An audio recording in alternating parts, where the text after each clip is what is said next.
Così. All good? All good. All right.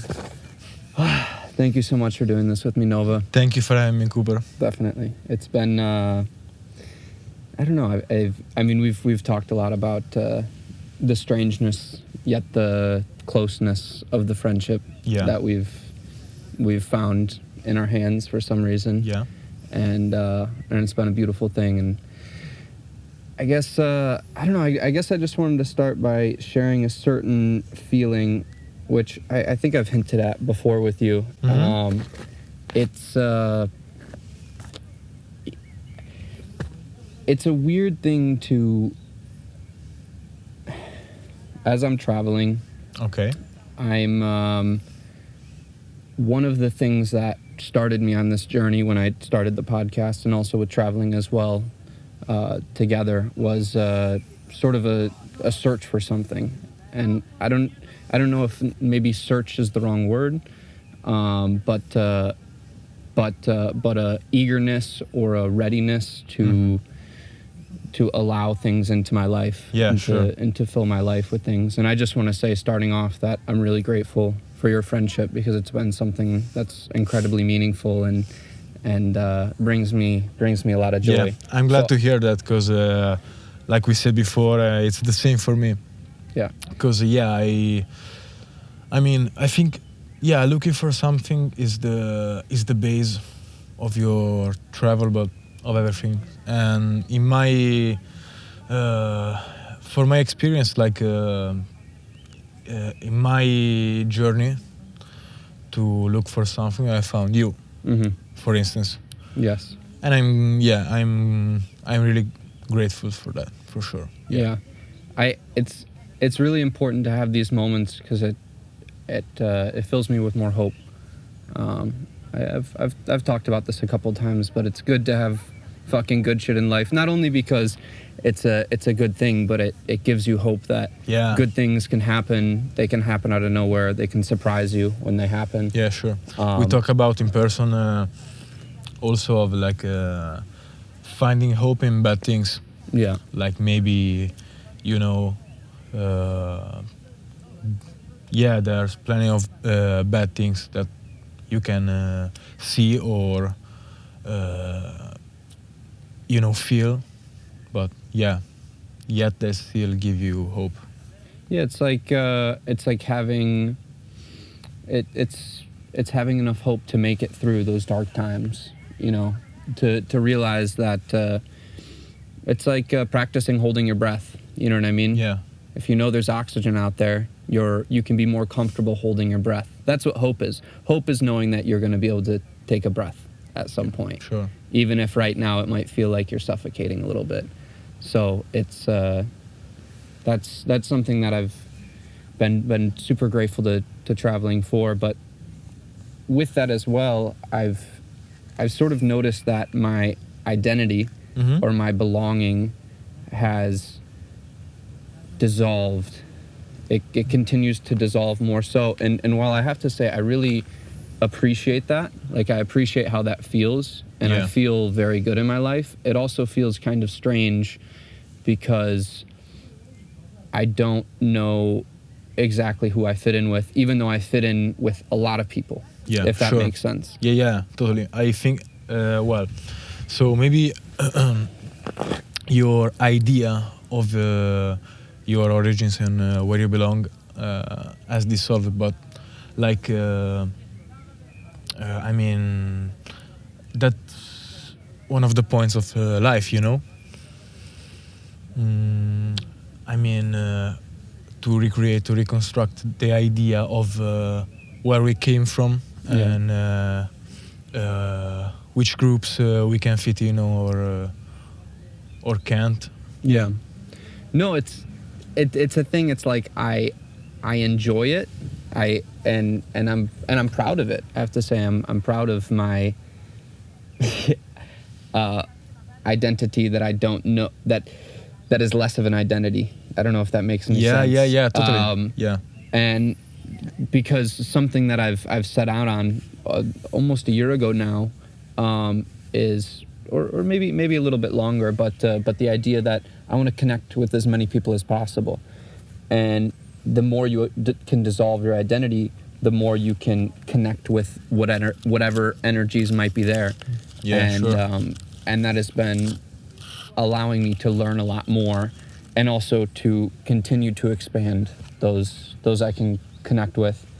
But I guess I don't know if I can necessarily get this across, and maybe it makes me nervous to try to like describe it, even because I know I'm probably going to get it wrong and then this and that, but then I'll try to get it better. But it's almost like an uneasiness or an unnerving feeling that I have, and maybe that's just the reaction to not necessarily doing something in a stable way.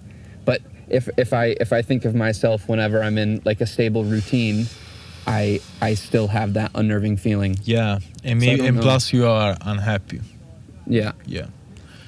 Because I mean, yeah, I can get that when we are like out of a routine or a stable job or whatnot. It can be pretty hard, because like, you know, we are in a sense programmed to have a schedule, you know. Yeah. So when we broke that, we can feel empty or lost, but that's part of a personal growth. Yeah. Yeah, no, it's like a foothold. Like having rhythm is a foothold. But then like, just to make an example, like there's the classic example of like you know, going on a bender and then seeing the sun come up. Yeah. And that, you know, there's the meme of like, oh, fucking seeing the sun. Yeah, I did and again and all that. Yeah. But in my honest opinion, I mean, we've had some nice experiences here in Genova that have lasted well into the morning, and oh, yeah. I've thoroughly enjoyed every hour of the day, you know, and I think that's something interesting. That's something interesting for me. It's like, okay, maybe there's something unnatural in this. Not even unnatural is not the right way to put it, but with that unnerving feeling that I was talking about before, maybe there might be some uneasiness, and I think that's natural.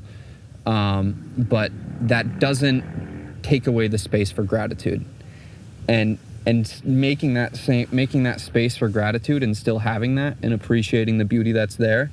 I mean, it's just like, fuck, it's like I can't complain about anything. These moments are so beautiful, and I know for sure in this part of my life I'm creating a lot of memories. I mean, of course we do this at every point in life, but I think I'm comfortable right now paying that price, in terms of now I'm taking on a label, being a traveler. I'm comfortable. Okay. The price of being a traveler is you gain a lot, but you lose a lot as well, and you don't have you can't have too much. You know what I mean? Sure. You can't really build something long term, but you can see a lot of snapshots of many things. Yeah. So if you see the travel thing, you know, as in terms of cost and benefits, I guess you could say, yeah, you lose a lot, because like if you are constantly moving in a different place, you can build for instance, like a career or something really stable, but or relationships, jobs, any of those things. Yeah, it's exactly. Like the metaphor that was just coming to my mind. It's like a plant. You know, you can take a plant and you can be like, you put it in one spot, and then when you transplant a plant, it's going to take it some time to, you know, set roots, get comfortable, and start growing. You know, and so if you keep planting a plant, it's going to not grow. But sure. I guess the metaphor kind of ends there, because there's other things that you gain from it. But that's the price. The price is that I am sacrificing my growth in some areas to really grow in other areas. Yes, and yeah. so Like you can see the plant. It's obviously not gonna grow bigger, but it can grow stronger. Like it can adapt to different environments. yeah, it's a lot of it, as simple as it is just getting Cheers. salute. Just getting comfortable with whatever it is, with whatever situation. I think that's one of the biggest lessons is finding maybe not being comfortable in any situation, but realizing that feeling of comfort, as that all feelings come from within, from a small seed, and you can find that seed within any situation, even if you're fucking puking because you fucking drank too much, or you're sick, or you're fucking cold, or you have to sleep in a car, or it could be anything small, or it could be like you're fucking tripping hard on whatever it is and it's a bad trip and everything is fucking terrible, like whatever that is, there is a seed of comfort to be found within. And I think for me that oftentimes manifests as a voice. Just something far back, that's like, I'm in a whirlwind right now. I'm in a fucking tornado, but no, this is all good. This is all cool. This is just something I'm experiencing. It's just something I'm going through, and that's something that I need. That's I don't know necessarily what to call that. It's like maybe if I was more Catholic, I would call it like a guardian angel or something of that sort. But it is a necessary prayer or meditation or whatever that is, putting attention, and being with that voice instead of being so engrossed in maybe what is spinning in the moment. Yeah, sure. If that makes sense. But then it's interesting because that just makes me think of like substances that can bring that to you. I mean, we've kind of explored a lot with ketamine, which I think we both can agree is a pretty wonderful thing. It can be the opposite, but yeah, it surely is. Yeah, it depends on manufacturer, like the usage you do of it and other stuff. But yeah, and that's I guess what I'm trying to sort of map out, at least for myself at first. It doesn't seem like at least for this substance, that there's too much knowledge on proper use. It seems like it's pretty easy to abuse. Yeah, man. I mean, I would honestly be curious if you would be willing to share, but like how you got introduced to K and how that was seen and how maybe some habits took place. Yeah, totally. Yeah. So for me, it started not as a social thing, nor a party thing, because like I'm into the free party scene or rave scene, but like I started doing K just out of curiosity, basically, and to explore, because as we were saying before, ketamine can be a tool of exploration and of yourself, of your mind, and of the world, basically. Mm-hmm. But like the fact is, I've seen so many people get high on K and almost dying inside, like they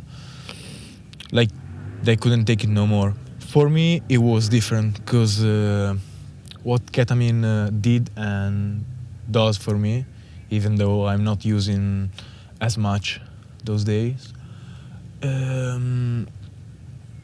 it's like an awesome feeling of freedom, and like the classic warm hug you feel with opiates and shit. Yeah, ketamine did that for me. So that grew up into an addiction eventually. That was pretty hard to to kick. Also, the K reacts with the brain a lot. I mean, in terms of opiates receptors and dopamine receptors too. But yeah, so since I started doing ketamine, I learned a lot about the substance. And I mean, nowadays I still say that it can be a wonderful drug. I mean, it's pretty easy to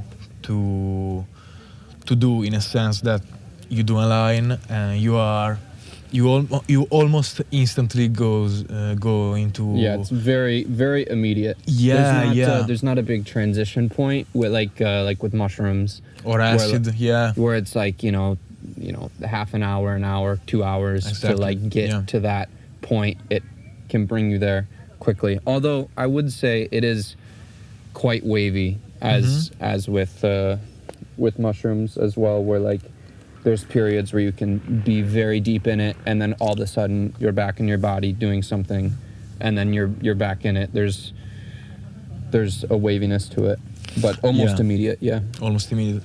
Like any substance you take by snorting, it's quick. It's like that.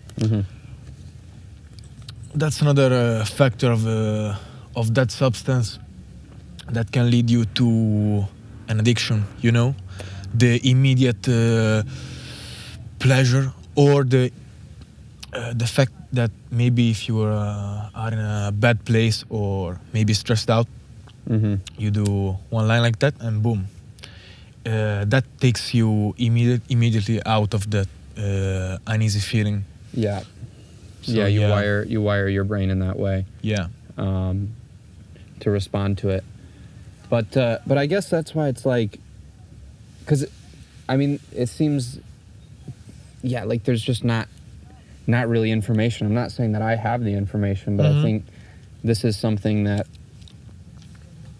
more people need to know, is like, what is proper use for ketamine? Because man. I think it's an incredible tool, really, really, for compartmentalizing, for seeing things, and seeing it in a comforting way. Again, I was reminded this because I think you can take things from K and you can apply it to your mentality. Yeah, sure, totally.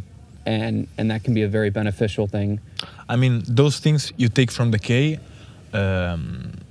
they are already within you, but like what the K does for you is like extract and analyze those things, those maybe mental process or whatnot, and then you can apply those into your life. But yeah, it's important to know also that those feelings and they are already in you. Definitely. It's like, I guess I was referring more to the process of compartmentalization, which it's not a tool that should be used all the time, but I think it is really, like, some dissociation, some compartmentalization can be extremely helpful in terms of withstanding, maybe withstanding is the wrong word, in terms of enduring and finding appreciation for difficult things, difficult emotions times. and moments. Yeah, sure. But I guess the tricky thing is being able to take these tools and not going back to the teacher, essentially. Like, sure. I don't know. That's a tricky thing, because because again, with something like K, like as you've seen many people abuse it, many people Yeah. abuse K. So many people, man. The fact is, whatever tool are you using, if you use that too much, eventually it's gonna broke, or just it's not gonna work the same. Yeah. So the thing is, as you were saying before, on K, there's so much ignorance.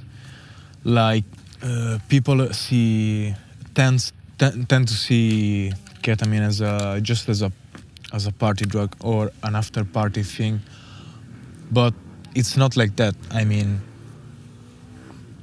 you can get sucked into that world so fast and so quickly, and without knowing it. So yeah. It's just a tricky thing because it's such a powerful ride, as many psychedelics are, that I think I don't know, it's difficult, but as I was mentioning with you, being comfortable on the down, being there, kind of like, again, appreciating, even if you're coming down or whatever and the sun's rising, that's still a beautiful moment.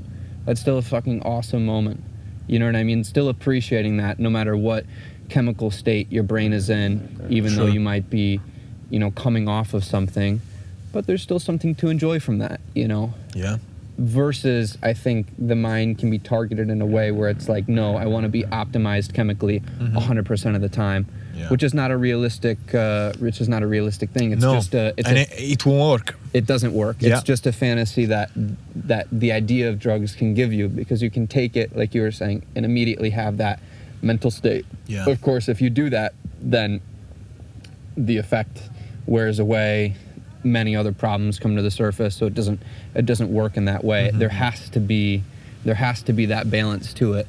There has to be a low mental state for a high mental state, and I guess knowing that, when being in the low mental state, realizing like this is like fueling the car, essentially. Sometimes you don't want to fucking stop and fucking fuel the car, but you got to fucking stop and charge the car or fuel it, whatever the fuck. And that's just a part of it. Yeah, sure. And I guess thinking about it in this way, for me, just being like, this is natural, like that helps me with the negativity, because it's natural. There's nothing. It's not like I need to fucking pick up a sword and fight a dragon. It's natural. Yeah. There's nothing that I don't need to overcome it. I just need to exist with it. Yeah, sure. And that's such a fucking relieving thing. Yeah, yeah, man. You can bring back that to basically know when to stop eventually, because when you take a substance to perform better or to simply feel better, it's easy to fall into the mentality of like, okay, I'm gonna do it again and again and again, but that's just so harmful, man. Yeah. But you can take that and you can apply it to sport or to your health or to and it can, this again, everything in balance. So again, it's too much, it's still bad, right? Or to money, or to relationships, not like in a fucking manipulative way, but in how can I be the most loving person possible so the people around me can feel the most love. Yeah. You can put that same energy, that same desire, that same momentum. Yeah. And because it needs to go somewhere. Like I believe it needs to go somewhere. It's and on every level of it too. The fucking our physical energy, the energy with everything. Yeah, sure, man. And so it's just like I mean, I guess to a point it's like checking off boxes. Like earlier, like I was stretching a bunch because it was nice to fucking be in your place where there was a hard floor and I could fucking sit down and stretch and it felt good. And so I guess in a sense, you could say, oh, I was like checking off that box so I could feel better. But also like I've sort of developed it in myself, in my psyche that like if I smoke a joint, like I want to like get into that because it's like, you know, whatever combination of drugs you can have, you know, you fucking, like we were talking about, if you smoke cigarettes, you have a couple beers, you want a cigarette. Yeah, if you have a couple beers and you do coke, you're gonna want coke. It's like that, but like if I smoke a joint, I'm gonna want a stretch. Do you get what I mean? Mm-hmm. So, but it's the same thing. It's the same thing, and it feels like a drug in itself, like because basically at a chemical level, it's a drug.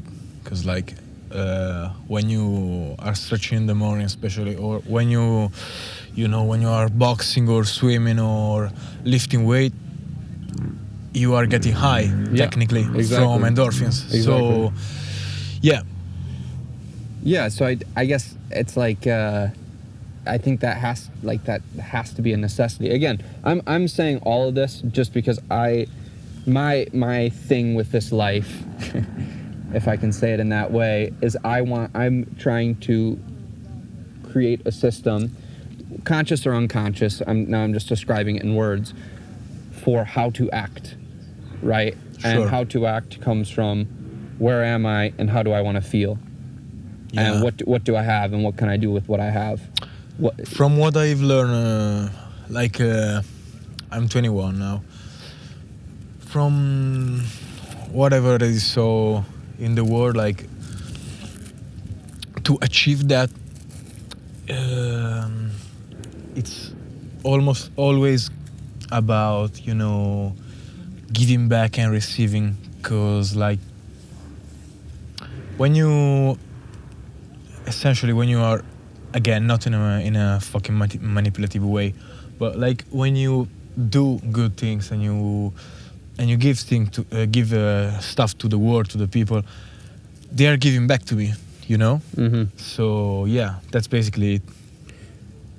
Or even like this is a trick too, which it's kind of funny, but like the giving is the gift.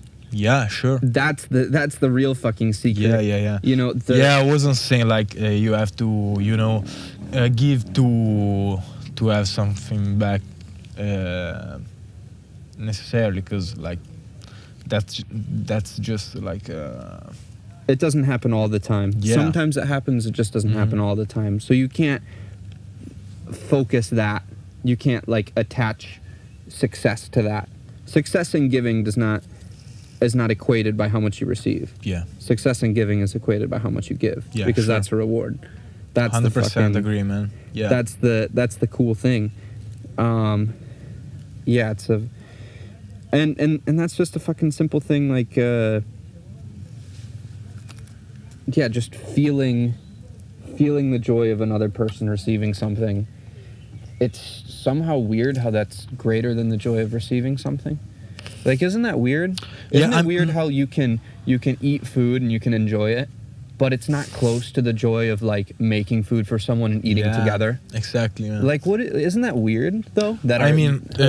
Obviously, I think it's not like that for everybody, But I think most people, yes. I think most of my friends. Yeah. I think most of the people I love, I think it's like that. Yeah.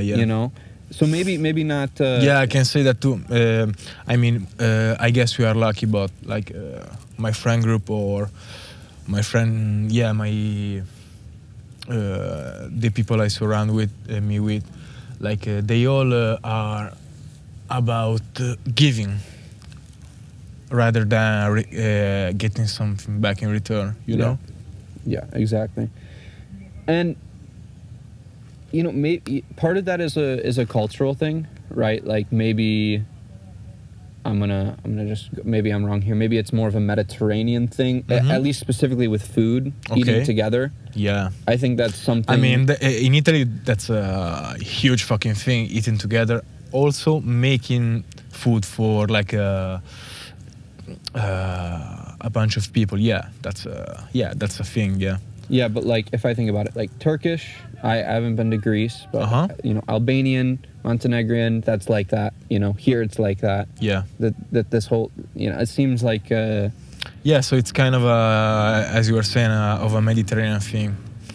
Yeah. And it's, of course, it's a cultural thing in other places. I'm just saying it's cultural, but I don't think the root of it is cultural. I think the root of it is that it feels good. It's a good experience as a human, which is why many different cultures have adopted it. Yeah. Just not every culture has adopted it because it's not perfect, as no idea can be perfect.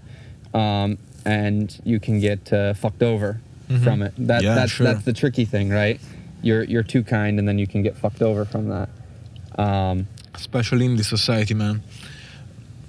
Too often you as an ideological good individual will be seen by the society as a fool, basically, because like people that's awful, man, but most of the time people see a good act or a nice person and they go, but why is acting nice? So you know what I mean? Yeah. Yep. Yeah, it's like they're trying to like, what's he trying to get from me? Yeah, exactly. And I think, you know what? I think that is actually an appropriate reaction. Excuse me. I think that's an appropriate reaction for the overly niceness that I have and many people have observed in, for example, the U.S., like in California, that sort of culture of being nice. I would actually go on a limb and say it's an American thing, the overly niceness. Okay. That it's being separate from it, it screams insecurity. Yeah. You know? Yeah. If you can't be honest, right? If everything you say has to make the other person feel better, that's unbalanced. Yeah, I mean, and that's fake eventually. Exactly. That's just an act. It is fake. Yeah. So I think that's kind of the thing. It's cutting through the act of it. Yeah. Because that's a silly thing that happens is because then it's like, well, why are you caring so much about your perception, right? Yeah. Now you're. I mean, also the caring about what other people see or imagine about you that's a human thing too. But I mean, you'll get fucked by it because if you are, if you are fake, eventually, you are not going anywhere. Or maybe you can get places. I would actually say that a lot of people can get places because they all play the game together. It's a bunch of synthetic parts playing together. But now I agree with you because in terms of anything that matters to me and probably matters to you, you're not going to get anywhere. Are you going to be able to maybe be good in different games? For sure. Yeah, but are those games going to include money? Most likely. So successful in the traditional metric is actually oftentimes aided by this sort of attitude. But I think if you're just trying to connect with people genuinely without getting something or gaining something from that reaction, that niceness thing, it has to be seen for what it is, which is it's a call for attention. It's a call for praise, and it comes from insecurity. Yeah, sure. And I guess it's weird when that's sort of adopted at the cultural level because you just sort of get like fucking put into it. Yeah. And it's so weird. So there's almost no choices. Exactly. Yeah. Since you are born into it. Yeah. But so it's like talking in a straightforward way is almost like stabbing people because you're cutting through their mask. Yeah. You're cutting through you're not performing with them in this show that we're expected to perform. Yeah. And so that can be unnerving for a lot of people, which is. That surely is, man. I mean, since the show is all synthetic, like when you expose people for it, I mean, they're gonna get mad, because I mean you are uncovering their insecurities or weaknesses, hidden stuff like. And a lot of times what that actually causes in terms of reaction is not necessarily anger, because anger would be them accepting it and putting. Anger is when you accept it and put energy into it and realize that it's something you don't want. Oftentimes what I've observed is it's usually just a shutting off or a tuning out. Yeah, it's a passive thing. Yeah. Exactly. If we would have this conversation, I don't know, I can't think of a good example, but you know, sometimes you try to connect with people and there's just no click. It's not clicking in any way. And and like maybe you, I mean, that's true, man. Yeah, like it's like maybe you try to, like, you know, mention something or connect on something, and you're putting out a certain frequency, and you notice that it's sort of just like slipping around them. They're not absorbing it or really, and maybe they're hearing you, but they're not really necessarily actually understanding where you're coming from. And I guess it's good to be able to see that sooner than later. Because it's like, okay. Man. I mean, if you base like a friendship or an important relationship on somebody who is not on the same page as you, and also is a person who doesn't like absorb your principles and all that, it's gonna end bad, man. It's not going to work. Yeah. But still in that, I think that's what's beautiful about layers. That's like that's where, because layers and levels, that means that it doesn't have to be everything or nothing. And maybe this is just a me problem in the way that I have found myself intuitionally thinking and feeling that it's all or nothing. Oh, you know, these are my friends, or these are like fuckers. You know what I mean? Like having very sharp distinctions for and defining people by how they're related to me, and there is some purpose in that. Yeah. Also a self-preserving mechanism.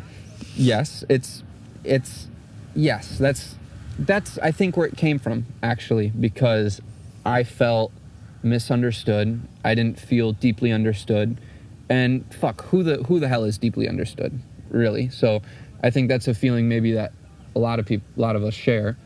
And from that feeling, I said, well, you know, if I don't have any friends, or if I only have one friend or two friends or three friends, then I don't have to care necessarily about anyone else's understanding. Yeah, exactly. Does that make sense? Yeah, totally, man. So just limiting that. But I think growing up and maturing is being okay, and not only okay, but happy with the fact that not everyone's going to deeply understand me, and that's my mission, is to deeply understand me, and taking that mission upon myself, and that's a joyous thing. Yeah, that's what I mean.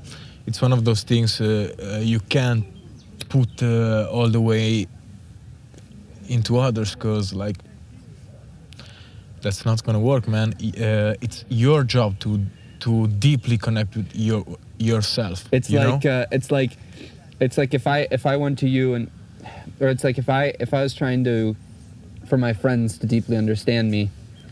Yeah, I'm not thinking of a metaphor that is necessarily going to work, but it's almost like doing that work yourself, doing that discovery yourself, you find others there.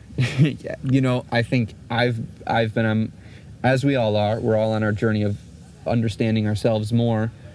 I'm on that journey, you're on that journey, and we found each other within that journey. Yeah, right. Sure. But it's the, I would say, at least for me, that's how it feels. Even though, yes, I'm traveling and going without, you know, I'm going outward, but it's very easy to change your surroundings. Yeah. And I think that's nice to realize that it's just a change in surroundings, because because it separates the variable and Yeah. it allows you to realize that it's something within. And so it's like, okay, I can change my surroundings and the But- within is the same. So now I have to do the thing within. Yeah, exactly.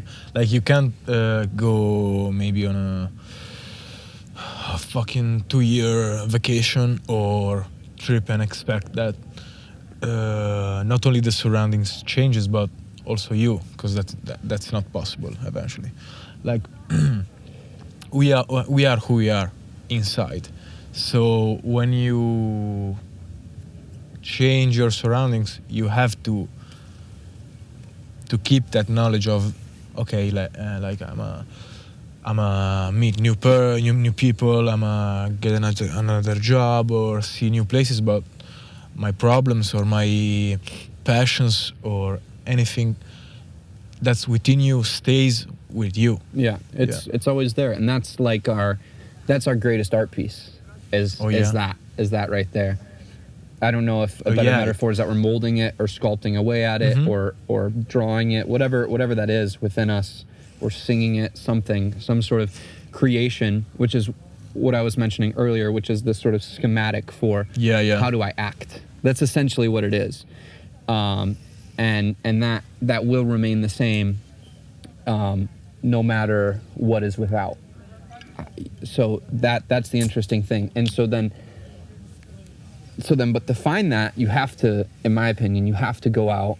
What has helped me immensely is going out and changing the situations as much as possible, to realize, like, what is it within whatever situation that's different? What is it that gives me meaning? What is it that I strive to do within whatever situation? Yeah. You know? And I guess the simple answer that I keep finding to that is putting myself into whatever I'm doing, whatever I am, whoever I'm talking to, being in it as much as possible and feeling it as much as possible, even though oftentimes that is very uncomfortable. That leads to the most rewards. And yeah, like that, this other trick we were talking about, the giving thing, I think that's a well-known secret, but it's one that works very well. Giving, and that can be in whatever form. That can just be an energy. Yeah. That can be in helping people with different things. I mean, not necessarily a physical act, but yeah. But even because what I've really reflected on as a traveler is, you know, for example, I come here and, you know, you welcome me, you show me different things, you know, like the others as well. I feel very grateful, very blessed from this experience from you and others. And I think that's the fuel for giving is that energy. But it feels like very, very necessary that it be something, not necessary like because that would be the feeling of like I can't receive something. I feel happy receiving things, but I also want to carry that forward with that energy, and just in something simple that I've noticed, like it's funny, but like just being able to wash dishes, which everyone can fucking do. Everyone's mom taught them that. You don't think about that much. Of course, it's an important thing when you're living by yourself. But it's also something that being able to do that, again, this is a simple, stupid thing, but it's very fundamental to this point of like, I can travel anywhere, you know? Yeah. And if wherever I am, I can wash some dishes. Yeah, exactly. That's a small, meaningful thing. You know, that's a point of being attentive. And it's not that I want people to see me washing the dishes. No, it's man. not that I want to be like, oh, you know, it's nice to be thanked for things, sure. But really the best thing is like doing it in a way when no one saw it, and then, you know, the person that maybe thought they were gonna have to do it, the host, right, whoever my host is, whoever's having me, can have a nice surprise of, oh, the dishes are done. That's a good feeling. Now they have more energy to continue being a great person, which I enjoy, and I'm able to keep that energy forward as well. Yeah, it's like a constant chain of of events for the person. Yeah, it's synergy. Yeah, It's, it's synergy. Yeah, It's you're reflecting energy, you're compounding energy. And yeah, I mean, yeah, and that's also one of our biggest gifts as human. You know, other than our uniqueness. I don't know what the fuck to say that in English. like our personality or Yeah, uniqueness is a word. uniqueness. Yeah, okay. So yeah, it's also, man. I mean, I saw so many fucking selfish people, but if the selfishness, sorry, stays in that person, then it's okay. The crucial thing is what you do with your, abilities, what you have learned. I think selfishness, that's part of, I mean, we can call it the shadow, and I think trying to combine that in with everything. Oh yeah, instead you of ca- yeah, yeah. what I believe. You can't deny the selfishness. Selfishness. Selfishness. Yeah, it's a part tongue of the human nature. Because you cannot. You just can't. But that's where what I was talking about before. That situation, that's an everyone wins situation. Yeah. Right. It's. I can look at it through the lens of I'm selfish, or I can look at it through the lens of I'm selfless, and it's still the right way to act. Mm-hmm.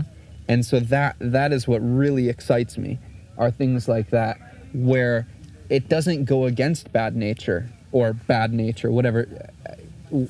It goes with the flow of things. Yeah. Like it's not frictional. The energy of I'm selfish is I want to have enough. I want to be supported. I want to, I want these things. Yeah, Yeah. to fulfill something maybe, or... Yeah, but like what we were talking about earlier, we're all on a ride up and down the cycle, right? And we're slightly shifted in terms of like energy, like it's slightly shifted. So when someone is down in energy, I might be up in energy, right? And that going back to the simple example, if you're down in energy and I'm up in energy, I can do the dishes. Yeah. Right. So that when I'm down the in dishes energy, or whatever, and then you're up in energy, fulfill your negativity in a way that you can yes, feel better. Yes. Yeah.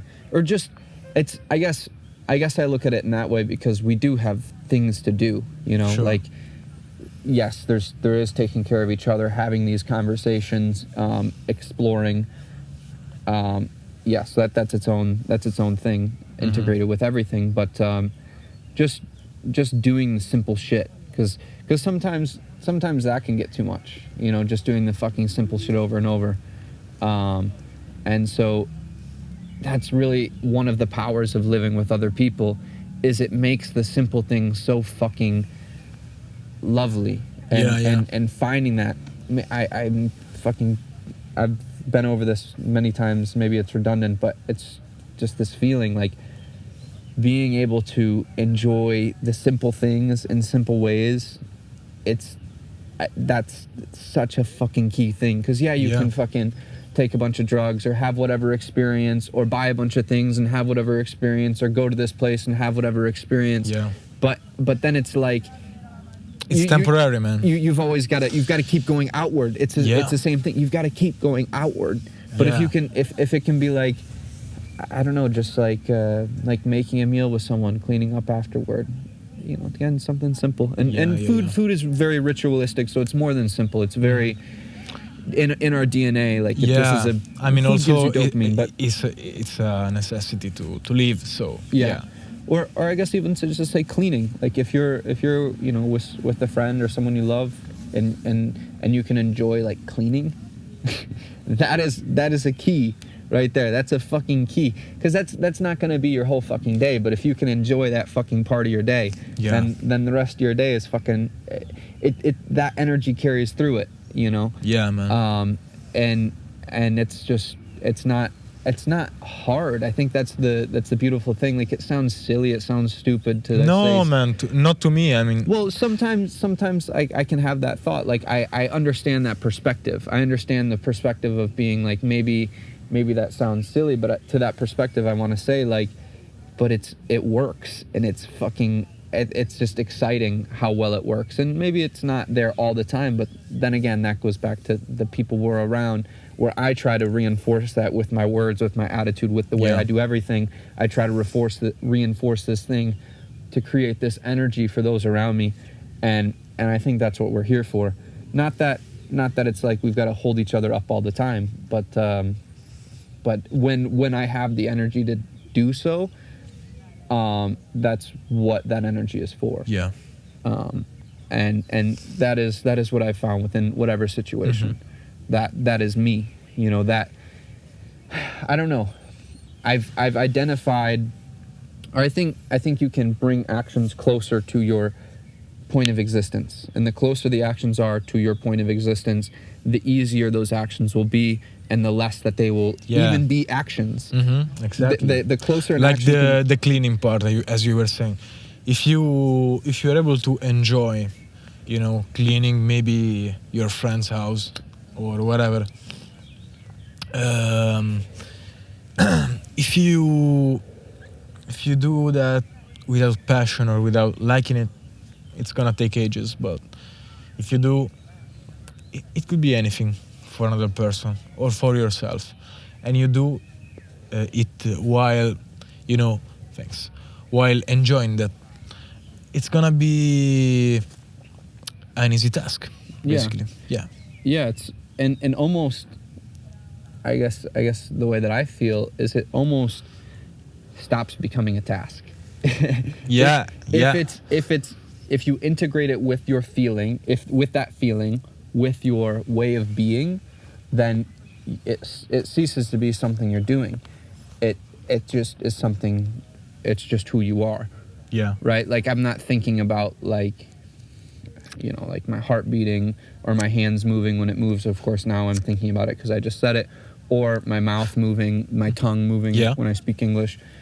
And that's because I've spoken English long enough to where I can just think, and my words will just make the sounds, you know? Yeah. I don't have that with Italian yet. But the more I integrate that task, the more it will be closer to my center of being, and then the less it will be a task. And the less it will be a task. Yeah. And that's sure. Really cool, because then I just get to exist, and through that existence, I am acting. That's a cool thing. Bringing being and action together into one. I think that's a very beautiful thing. I think that's essentially what flow is the absolvation. Is that a fucking word? Maybe absolving. I don't know, man. Obviously. Who knows? Absolving the boundaries between, or even of action and being. If that can be one thing, then that I think that's a good definition for a flow state. I think. And then you're there. Yeah, I mean, it stops being a flow when, you know, there are obstacles to it. What are those obstacles? I mean, the things that blocks you in life, like. Let me think. If I am self-centered, okay, eventually I'm still required by the society, by other people, to do things for others. But then that would just be something you have to do, instead of being, a genuine person. I mean, I don't know if you got the point of. It's easier to be genuine. Yeah. Yeah, that's important to know, because there can be a lot of friction in that, but that's external friction, and external friction is nothing compared to internal friction. Yeah. when you can resolve friction from within, I think the fucking external friction It's nothing, man. It became yeah, and now this is sort of a question of belief, but or understanding, I guess. But it's amazing. Once you figure it out inside, it's the path paves its way in front of you. yeah. And yeah, but Yeah, I believe that too, man. Yeah, totally. but I don't think it's easy to. I mean, I don't know. I try to put myself in the shoes of other people. I would say, like, the the common person, not to be demeaning, but just the normal, systematic life that we have for ourselves created. You know, the job sort of thing where you go for a certain amount of hours, you get a certain amount of money, you get to spend that money. And that just becomes a routine. I think everyone, maybe to an extent, definitely there's a certain amount of people that can find a good feeling from that and feel good within that. Yeah. But I think for a lot of people, it's too far removed. We've removed ourselves too much from both our roots and our branches, like from the soil our food is grown from, actually having that connection all the way through. It's like we've just sort of sectioned things off into little chunks and to package it up. Yeah, I think people who are comfortable or think that they are comfortable in a life that's so fucking routine to the extreme have, sectioned so much of their life to the point that they believe they are happy in leading a life of fucking wash up, eat, go to work, wash again, cook, eat, sleep, and repeat. Yeah, and again, I think there's nothing to criticize in that. I would actually think, no. Yeah, finding that and finding that again, those small things within everything, like that's there along every step. Yeah. But I don't know. Maybe there's actually no problems whatsoever. Again, maybe it's just the way of looking at it. But then, of course, I say that, and then that limits external change.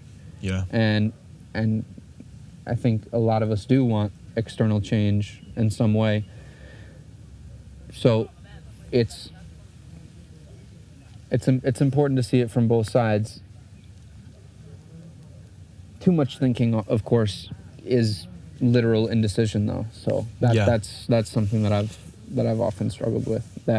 And now that gets away from the thing, because now I'm just using the tool as a toy. I think that's what I do a lot of, is or using just overdoing the tool. So but it's like playing with it. Thinking is a tool for accomplishing things. And yeah, when you overdo it, or like you get attached to the thing because it's fun, the tool is fun. The tool of thinking can be fun. It can be entertaining. It can take you on to interesting places. But then you lose the main focus. Yes, is like what's it being used for? But then I could say again, then that's helping me discover it, because I'm making myself more dizzy. I don't know. I guess again that brings me back to like the uneasy feeling, where it's like there's so much that I don't know how to get at right now, and I think I'm trying. I don't think I need to necessarily in this moment, but there's a lot of things that I want to create and express that I'm not gonna necessarily be able to get at with my voice. Maybe because I'm too critical, or maybe because I just need time to fucking exist within it and listen to it. Yeah. And and I would say a lot of me, a big part of me, is sort of sick of my voice a lot when I talk, and that's a big reason why I actually haven't done the podcast as much as like when I started a year ago, and I did it a bunch all the time. And then I think from traveling more and hearing more things, I've just heard many of the same things over and over. Okay, And it made you sometimes- kind of sick of you know. Yeah, it's just like, yeah, I get it, get over it. What is there to say about it? Like, and so now I sort of have to find my way back to like, what is it that I really want to share? Yeah. And I guess simply I just want to share that which excites me, and that's my curiosity. So that's what I try to fucking break everything down that I've built up in terms of ideas that I have or ways of thinking that I've adopted or used or have to use. And yes, that's awesome, but that actually doesn't make me feel good. That doesn't give me any feeling having any of that. What makes me feel good is not having anything and exploring. Yeah, so what's the point then for you? I don't know. I guess the point for me is to, I think there is so much beauty and so much joy and goodness, and that can't possibly be bared alone. You know what I mean? So I want to express that, but not with any ignorance, or I would say, I think with it, I want to also present as much negativity as possible, because that for me is important in being able to appreciate things. Because that's how you know when it works. You don't know if a flashlight works in the sunlight. You only know if it works at night. Yeah. Like, that's the way you fucking know if it works. So it's like, that's why I think it's important. And this goes back, what we were talking about, going through that shit. And maybe what annoys me is that I find a lot of what I talk about ends up revolving around the same thing, or I end up devolving it into the same thing. I end up it ends up just getting conglomerated together, and I end up losing the specificness of it. And I think something that's important, as I've been mentioning, are the fucking specific things. Yeah, but I mean, I can relate to that. But the thing is,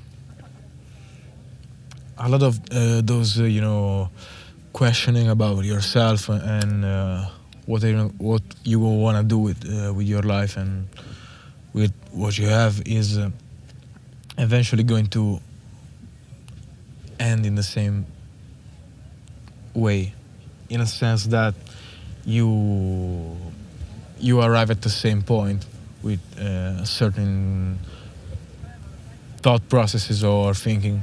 So yeah, you gotta get a hold of the process.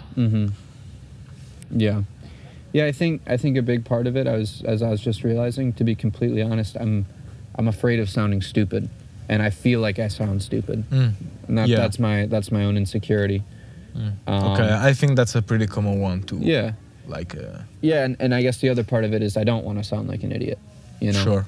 So, but I think that it's a self-perpetuating fear. Yeah. Really. I mean, if it depends on what you do to don't sound stupid. I mean, if you feel that, you are eventually gonna do something about it. Yeah. So. But at the same time, I guess it doesn't matter. It doesn't matter. Yeah, it doesn't matter if it sounds stupid. What matters is getting it across, in that way.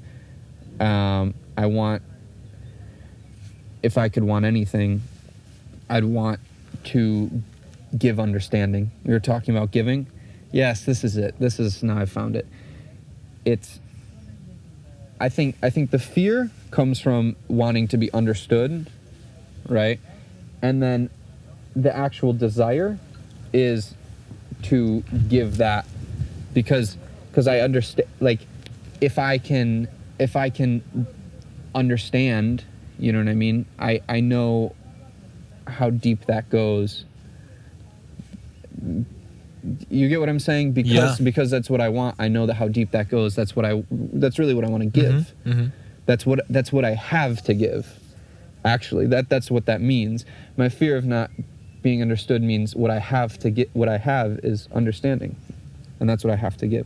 What I have to give and what I have to give. Fucking English is so stupid in that way. What I have to give. No, and but what I got must, you. What I must give. See, we have the word must. Yeah, That's sure, man. Yeah.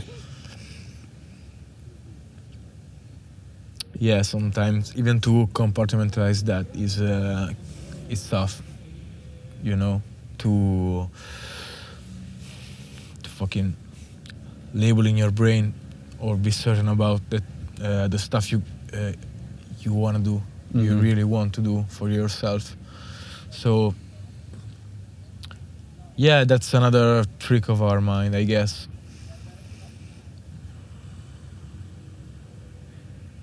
I have a question, and if you don't want to, like, not necessarily a question, but like a place to explore. Okay. Like I'm curious, and we've talked about it a little bit, but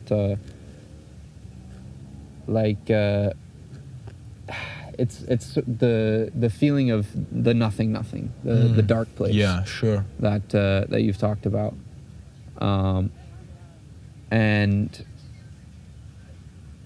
I guess it's like, it's almost like that's like a background thing. I'll just speak for myself. All right. So the negative feeling, the empty feelings that I have, feel like sometimes, or I think maybe it is like sort of the substance that we're swimming in. Not necessarily the negativity, but the sort of like a nothingness, a feeling of nothingness. Okay, yeah. But I think that's part of existing. You exist within maybe a dead world. I don't know. Maybe I'm just theorizing now, but yeah. But sometimes it's difficult to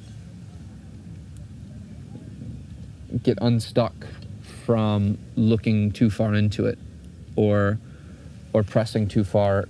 I don't know if that's the right way to say it, but getting too far lost in the nothingness, in the darkness. You were talking about that as a possible, background fact. Like if you maybe experienced so much darkness in your life, or what you perceived as nothingness, then you are gonna revolve to it, or maybe then again I'm talking about my personal thoughts and experiences, but like then you are it's so easy for you to go back to the nothing, because like what we do basically or mainly as human is to feel. Okay, we feel certain things, and whenever I think the addiction starts from there, like when the feeling is the feeling you want to remove is so strong, you do obviously you do what you know to resolve that.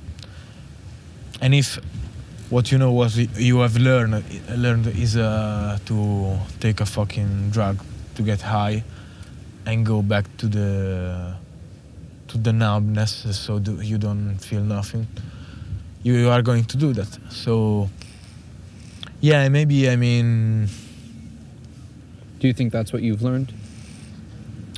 Oh yeah, for sure. I don't think that's that was always a course, but for what I've seen and from my experience, yeah,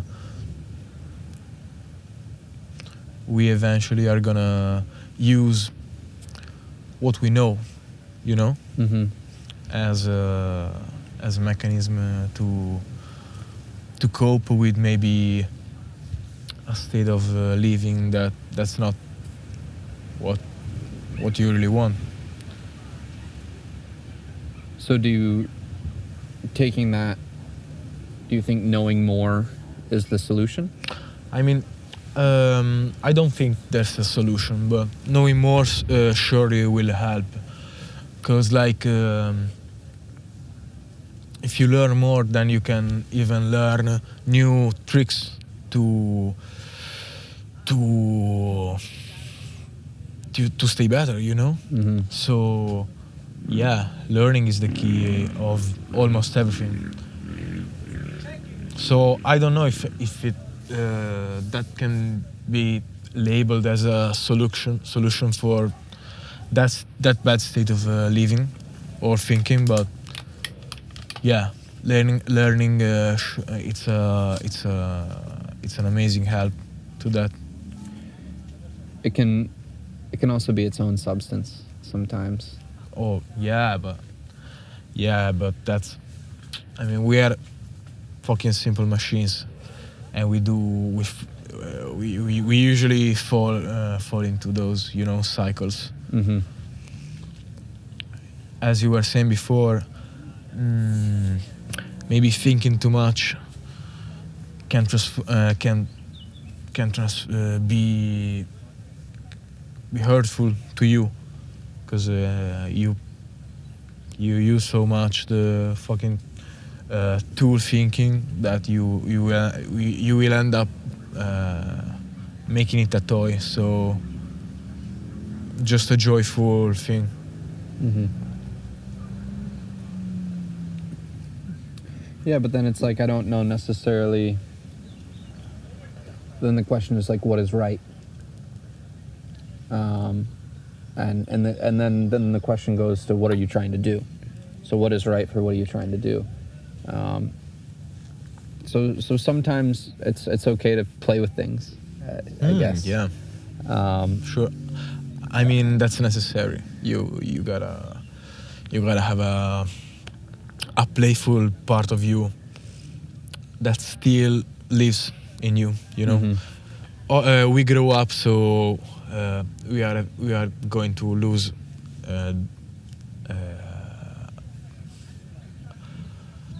I don't think most, but a lot of our inner child. So You think that's something we lose? I mean, yeah. I mean, a part of yeah, just by the fact of growing as individuals and knowing more things makes us yeah, less child, basically, I think.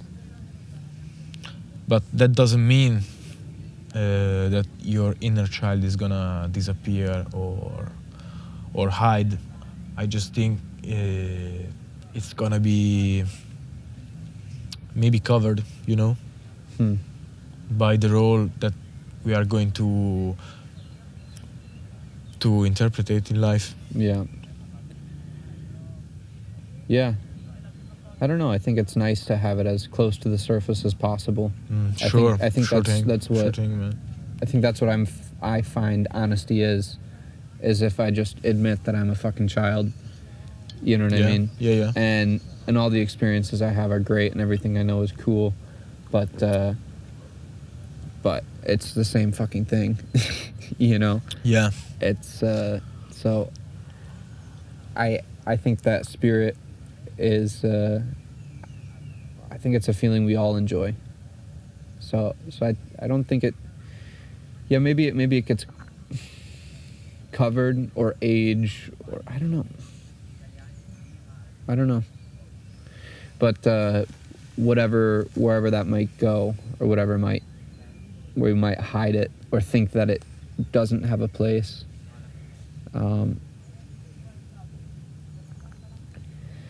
yeah, again, it's like what are we trying to do? What do we have to accomplish? Like, okay, you fed yourself, everything's good. Well, then play as much as you want. Or are you trying to create something, trying to transport yourself somewhere else, trying to exist in a different way of being? Again, well, then you need yeah. to put yourself into that. But then with that, I think, isn't the inner child still deserves a role there? Isn't he the one that's really driving the ship? Because what kind of fucking world do you want to transport yourself to? One that you can fucking play around and enjoy to more. Yeah. It's the point of transporting yourself. I don't know. No, man. See, that's the point. I mean, yeah, our inner child is the main core, obviously, but I mean the fucking society, what everybody expects from you, all of the or on your work, or in all of those things, your inner child has to be present. Okay, has to be, as you said, as much as possible to the surface. To be happy. That's what I think. So that's like a source of happiness. Yeah, I don't mean. I don't think. Is that the pureness of existence? Yeah. I think the pureness of existence. Like maybe the inner child is not the one who drives the ship, but you know, he needs to be there to to have a fucking life of a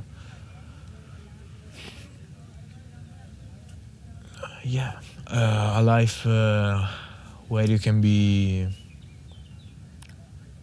just chill, be able to live with everything that happens to you. Do you find yourself searching for that in like a way of living, or do you think that's something you can find more regardless of circumstance? I mean, I think that well, that's a thing that I wanna that I wanna pursue as my life goes on, you know. So as I grew older, I still wanna lead my life towards the way that, okay, I'm growing up, but I still wanna know what I feel, what I really feel in me. So yeah, that's it basically.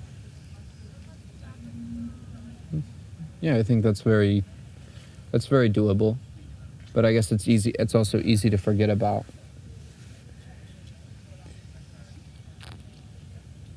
I think it's like a guiding compass, you know. That's that essence of your existence. That helps direct you and what the fuck I'm doing. Yeah, because it's sure. easy to just take ideas. It's just easy to like adopt ideas. Yeah. And because again, the hard fucking thing is, what the fuck do I do? The fuck do we do? You know what I mean? And when you are in that position, it's easy for you to fall into the nothingness, you know. Like sometimes I think that when you are in periods of your being where you are like, what the fuck, I'm gonna do next, what I'm chasing, you can fucking fall into, you know, doing nothing or doing stupid shit. Drugs is the perfect example for that, because like drugs makes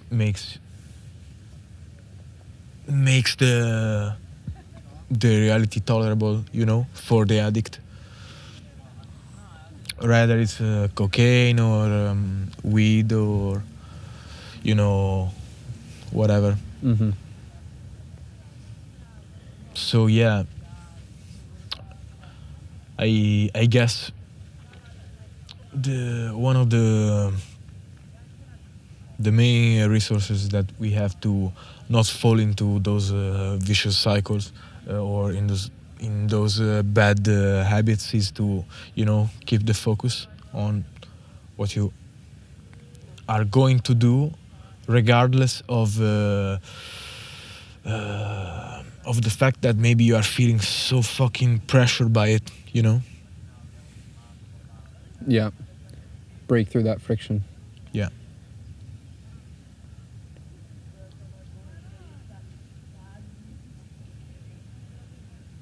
So do you have anything right now? I know you have the project in the other part of Italy. I forget where. It's Lido degli Scacchi. Is near Ferrara, yeah. So are you asking beside that what I want to do in life, or? Yeah, I guess no. I'm just curious, like your mind right now, like with that same schematic, where you're thinking. The thing is, for the listeners, I'm in a couple of weeks. I'm go on a little trip, a little adventure with a friend of mine, just to cleanse, to detach from this fucking city, which is so boring and full of redundant, silly and stupid shit. Always the same stuff. But I mean, can you talk more about it? Actually, yeah, like the fact is, Genoa is an amazing city. It's really beautiful, historically famous, but that's even worse because as now is full of everybody's on drugs in Genoa, regardless of the age.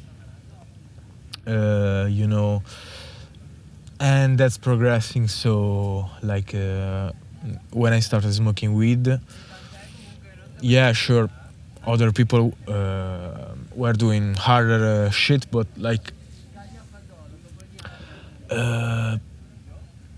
the fact is, you were 14, 15 smoking, maybe some of your buddies were drinking with some cocaine, but that was it.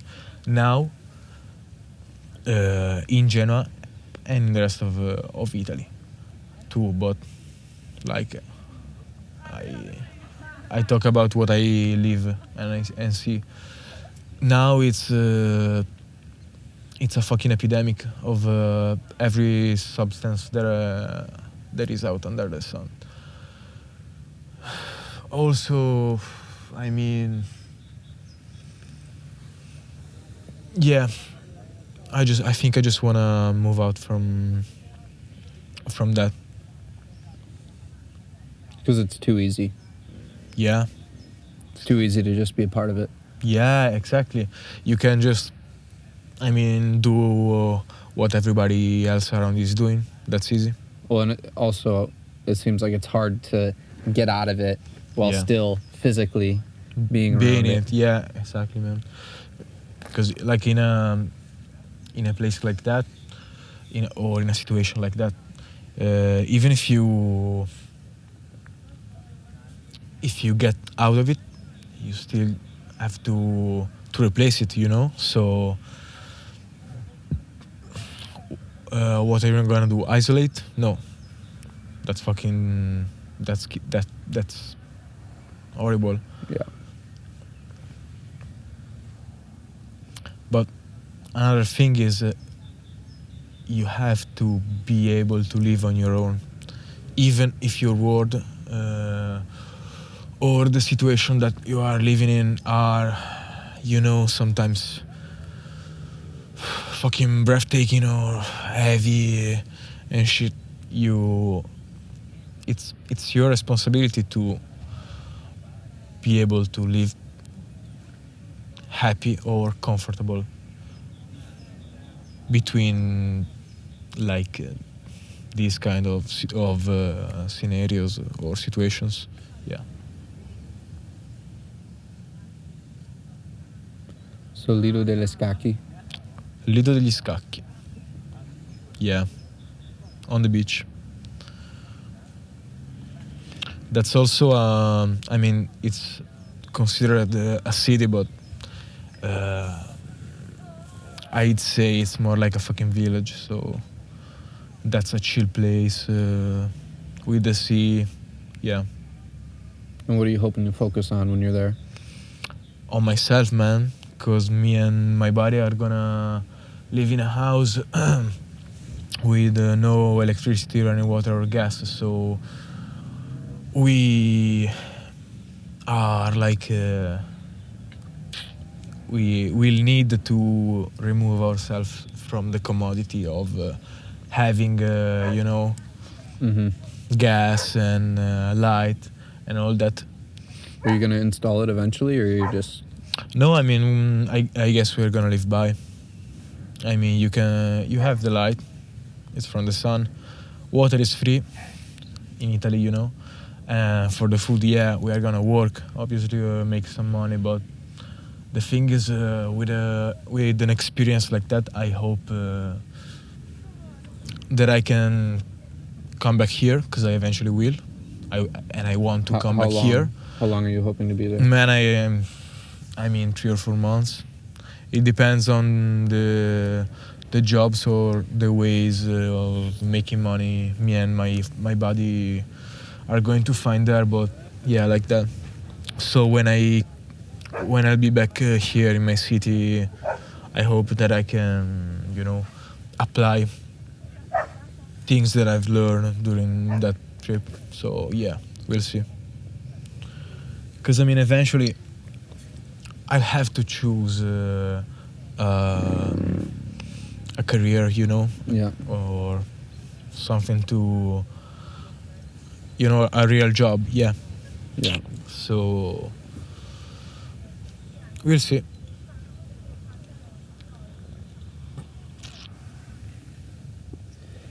And with that, the we'll see, that uncertainty, because when I apply that to my own life and when I'm listening to you, like there's always uncertainty, and it's just interesting because a question I have right now is that freedom? Is that what that feeling is? I don't have the answer to that question, man. I'm because sometimes I think yes, and I think I'm leaning more towards yes. Mm-hmm. Because again, you think what's the opposite? Yeah. Knowing everything that's going to happen. No, certainty. no. Certainty. What is that? Yeah, but like but think about that. You take that to an extreme. If you're in a fucking prison cell. Yeah. God forbid. Fuck. Yeah. You have a lot of certainty. Yeah. Right? That's the most certain life, actually. Sure. I can't think of a more certain life. No, man, right? Yeah, actually. So, the feeling of uncertainty, do you get where I'm going with this? Yeah, the feeling of sure, uncertainty. Totally. Although it's unnerving, I think it's important to be recognized. The way to be grateful for it is understanding that is freedom. That is freedom. Yeah. Is not knowing.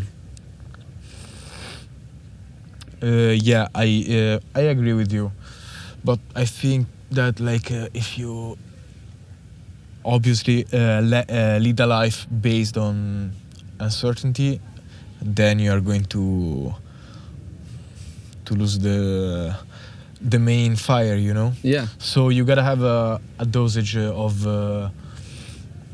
certainty.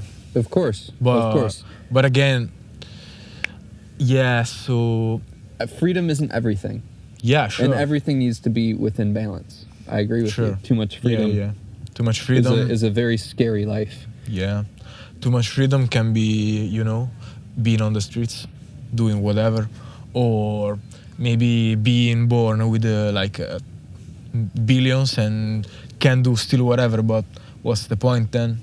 You have no responsibility. It's the same thing if you are on the streets doing drugs, crimes to get by, or if you are born rich, then you are still a person who has no responsibility towards no one, and that's not that's not freedom at all, in my opinion. Well, I think freedom isn't meaning. Freedom does not attach itself to meaning. I think freedom is important. I think it's good, which is why, again, I see it as the root. I see it as the button for gratitude within uncertainty, within the feeling of uncertainty. Yeah. That's sort of the vision I've constructed. But I don't think that freedom leads to necessarily a meaningful life, because you have to attach yourself to things. Yeah. And that, no, I think there's a part of meaning. There's meaning within everything. You can that meaning is within everything. But yeah, I agree. Attaching and eventually not being free is something I'm excited for in my future. I'm excited for when I'm there, and I'm looking forward to it. It gives me joy to look forward to having something to be attached to, and not being free in that sense, right? That's what being in a relationship is. That's what having a family is. That's what having land is. Having a garden is. Having animals is. Yeah. That's what being part of a community is. That's what having a job is. This is all something that takes away your freedom, but it's something that I think this point in life is to understand the freedom, to know what you're paying for with it. Yeah. So, and so that's why I'm happy with that feeling. I'm happy with recognizing it for what it is, which is freedom, because this is what I need now in my life, because it will serve as fuel and as understanding for to another what parts of my life. comes next. Yeah. And I'll be okay not having it. I can feel that, because I'm excited to like in the future I want to have a family, house, job and all that, but not now, obviously. I mean, now I'm kind of I guess learning how to swim in that when I'll be ready for it. Mm-hmm. Yeah.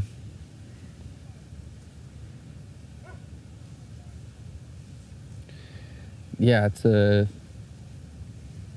I don't know how to relate to what you're going through exactly, because I've never been near as deep as you've gotten in with with this shit. Substances and sì, queste cazzate, diciamo in italiano.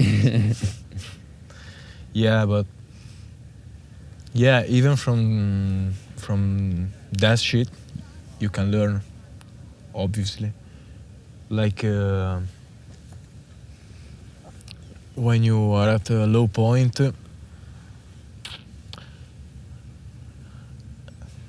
that's in my opinion, that's the inner child we were mentioning before that comes in to help, because nobody's gonna save you and you are not gonna save nobody. So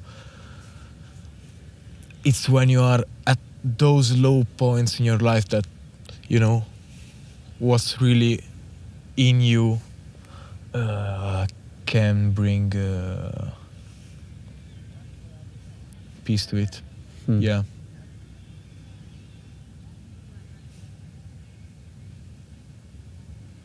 That's really beautiful. And I guess the struggle is to keep procuring or creating that peace, because it, of course, doesn't last. Yeah. Things fall to shit again. This happens, that happens. You're back there again. Yeah. And that's why you gotta detach yourself or reprogram your brain to a point where you are not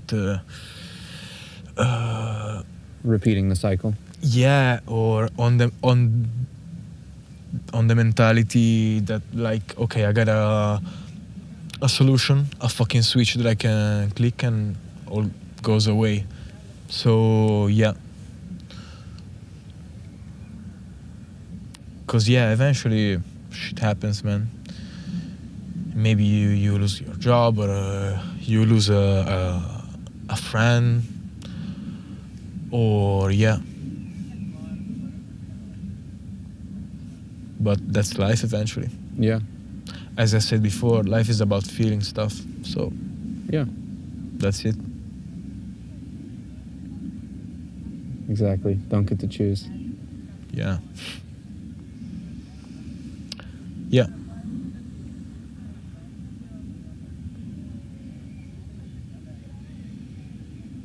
I think we can end it on that, man. Yeah. I think that should be good. Ci sta, Fred. Grazie mille. Grazie. Alla prossima. Facciamo un altro. Dai.